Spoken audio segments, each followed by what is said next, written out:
WWE Bragging Rights 2010 pay-per-view review. The pay-per-view just went off there. As what I gotta say for this pay-per-view is that it was pretty much an uneventful pay-per-view. It was pretty much a throwaway pay-per-view from WWE. Now, I wasn't expecting anything great from this, but I was expecting maybe if some other things or some things with this pay-per-view would have been a little better. Maybe it would have been an average pay-per-view, but that was at the best I was expecting from this pay-per-view. I wasn't expecting anything great. Pretty much a throwaway pay-per-view and pretty much a weak pay-per-view, especially when you really only have two standout matches on this pay-per-view, which are the Raw versus Smackdown Elimination 7-on-7 match and Daniel Bryan versus Dolph Ziggler. And both those matches were pretty solid. They were enjoyable for what they were, but neither one was anything great or anything that's going to be memorable. So it's pretty much a pay-per-view where no one's going to remember anything from it. They did do a pretty good job throughout the night where they made you think Wade Barrett and the Nexus were going to walk out with the World Heavyweight title, because they did one thing where John Cena and David Otunga won the tag team titles, and then the Nexus got involved in the Buried Alive match, costing Undertaker that.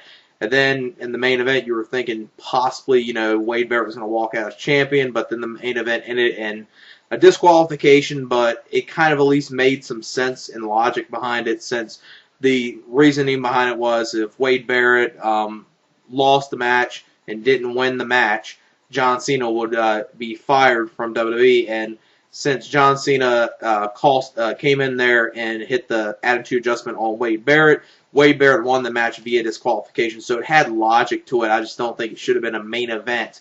If they were going to book that type of main event and book it that certain way, that shouldn't have been the main event. And I thought the 7-on-7 match, since that's been the main focus on Monday Night Raw, for the most part, even though the John Cena, the whole Nexus thing is another main focus on Raw, the main focus leading into this, as far as the main booking and going into this pay-per-view, was the 7-on-7 match, and that should have been the main event, considering you did the DQ finish in the main event. Not a good way to end the pay-per-view.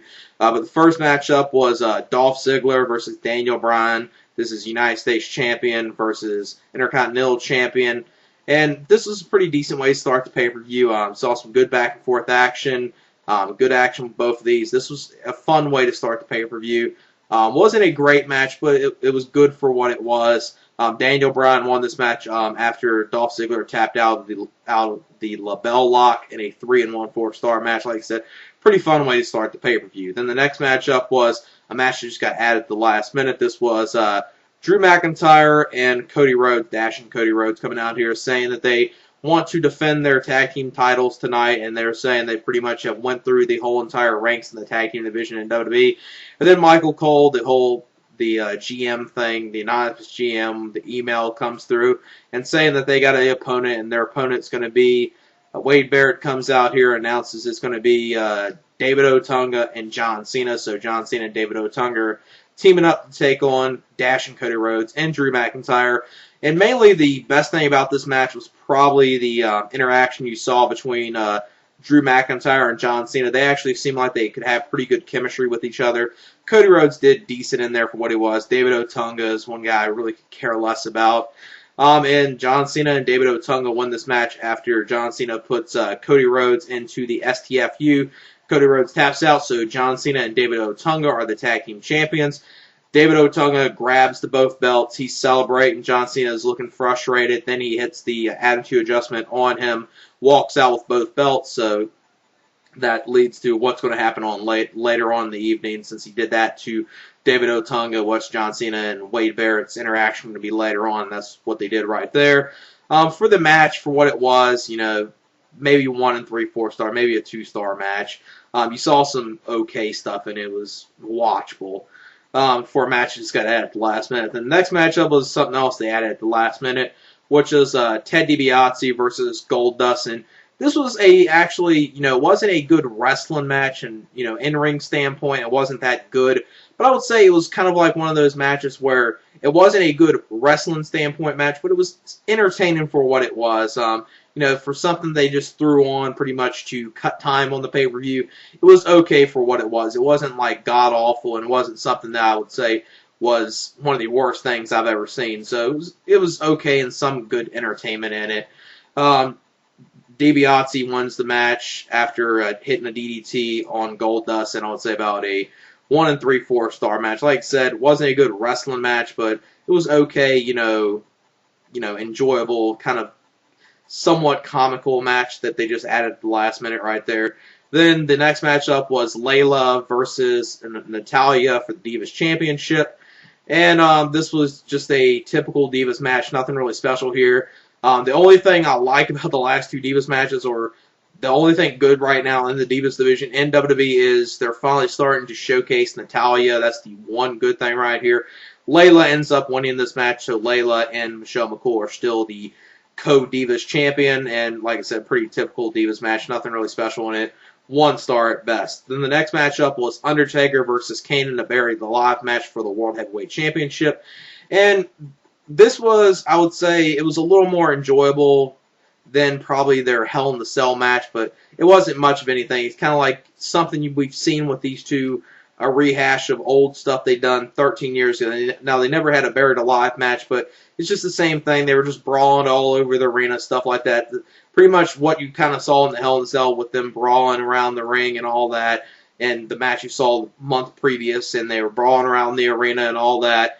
And then towards the end of the match, you saw Undertaker. He was not Undertaker. He was at the top where they had the tombstone for the Buried Alive match, and you saw the Nexus members come out there. They attack Undertaker, and that pretty much leads to Undertaker losing the match. With the help of Nexus, Kane wins this match and retains the championship. So it's going to be interesting to see where they lead to this on SmackDown. Obviously, they're probably going to do something where Paul Bearer paid off the Nexus members to come out here and help Kane win this match so he can retain the title. And it's going to be interesting to see what they do with Kane. So, not Kane, but Undertaker. It's going to be interesting to see where they lead to this as well with Undertaker. So, with this, it wasn't a great match. I would say it was at least watchable. 2 stars I probably would give it. But it's going to be interesting to see what they do next. What they're going to do with the involvement with Nexus. Are they going to have them be doing something on SmackDown now as well?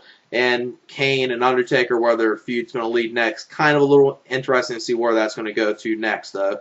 Then the next matchup was the 7-on-7 match. This was Team Raw versus Team SmackDown, with the captain of Team Raw being The Miz. Their team consisting of The Miz, Sheamus, R-Truth, John Morrison, CM Punk, Ezekiel Jackson, and Santino Marella, versus Team SmackDown, which was Big Show as the captain. Big Show, Edge, Rey Mysterio, Kofi Kingston, Jack Swagger, Alberto Del Rio, and Tyler Reks. Now, this was probably the best match of the night, and that's really not saying much with this as far as, when you're looking in the description box and just me going through this review right now, you really can tell that there was really not many good matches on this pay-per-view. This match in the U.S. versus the Intercontinental Championship non-title match with Dolph Ziggler versus Daniel Bryan. These were really the only 2 good matches on the pay-per-view, and really the only 2 matches that even got above 3 stars in my eyes on this pay-per-view.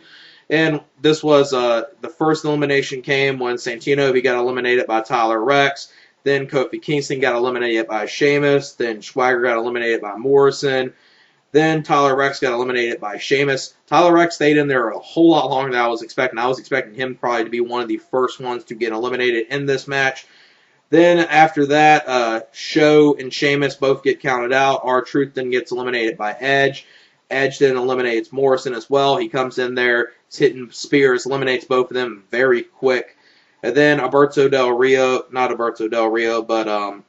gets eliminated by Edge. Morrison, like I said. Then Alberto Del Rio gets eliminated by CM Punk.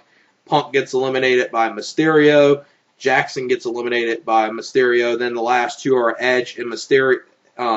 Edge and Mysterio are the final 2 on their team, with Miz being on the other side, and Edge and Mysterio win after Edge hits the spear onto The Miz in this match. Pretty fun for what it was. Now, I kind of thought it would have been better if they would have had, The Miz be the survivor member of his team, since he has the Money in the Bank right now.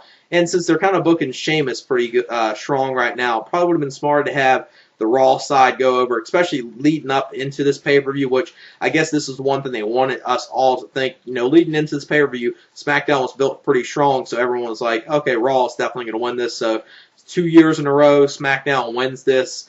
The 7-on-7 match right here, yet again, the second year of bragging rights. And it was pretty fun for what it was. You saw some good action in there. CM Punk and Rey Mysterio did some good stuff. Edge did some good stuff. It was a pretty fun match for what it was, but it wasn't a great match. I thought it was going to be a little better, but for what it was good, and I would say it was the best match of the night. I'll probably give it 3 1/4, maybe 3.5 stars. For what it was the best match of the night. Then the main event was Wade Barrett versus Randy Orton for the WWE Championship, with John Cena being in the corner of Wade Barrett. And this match, like I said, I already told you how this match ends earlier, and everyone already knows how the match ended. Pretty bad way to end the pay-per-view right here. I thought, it had logic, it had reasoning behind it, because obviously going into this, it was if Wade Barrett, if he loses this match, John Cena's fired. So John Cena had to do something and come up with any way for, Wade Barrett to win this match, and at the same time, him not winning the title. So towards the end of the match, you saw all the Nexus members come in there. They all came in there. John Cena got in the ring, started throwing them out, told Wade Barrett, what are you doing? You need to get them out of here because they can cost you the match and get you DQ'd. Then at the end of the match, John Cena gets in the ring. He's right behind Orton, so you think maybe he's going to do something with Orton.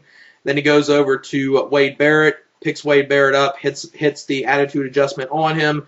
And since he hit it on Wade Barrett wins the match via disqualification. And with that, Randy Orton's still champion, and then they can follow through with, since Wade Barrett won the match and Cena didn't lose the match for him, even though he didn't win the championship, the logic behind this is John Cena pretty much went through with his deal with Wade Barrett, and he doesn't have, I guess he's going to either still be with Nexus or whatnot. I guess we'll have to wait and see what that part does on Monday Night Raw. Pretty bad way to end the pay-per-view with the disqualification like that, even though it had logic behind it. But even though it had reasoning and logic behind it, it shouldn't have been the main event. If they were going to do that, they should have done it earlier. But I guess since they did the thing with John Cena and David Otunga, Nexus kind of pretty much winning the tag belts, then them coming out there, costing Undertaker his Buried Alive match, they probably thought, all the fans are going to think Wade Barrett's going to walk out as champion, so we got to have this as the main event. That was probably what they were thinking, but it didn't go good, and it wasn't a good way to end the pay-per-view. Like I said, they shouldn't have had that be the main event. They should have had the 7-on-7 match, since that was the best match of the night. And like I said, it was kind of the match that was the main thing of the night of the pay-per-view, which was, Raw versus SmackDown, the 7-on-7 elimination match. Probably the match that was pushed the strongest going into this pay-per-view.